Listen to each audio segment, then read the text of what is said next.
Hi guys, welcome back to the channel. So as you can see, we have a nitro car.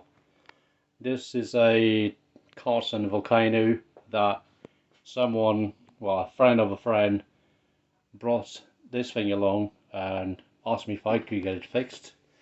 This is going back a good 6 years or more, and I told him, yeah, I can fix it, but I need to spend money on it.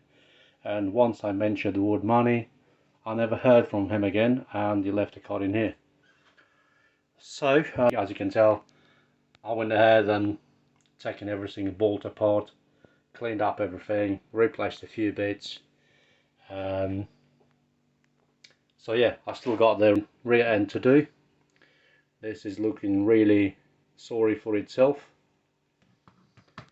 Um, so yeah, this is it guys. Not running videos, or just a tiny bit of it maybe, who knows.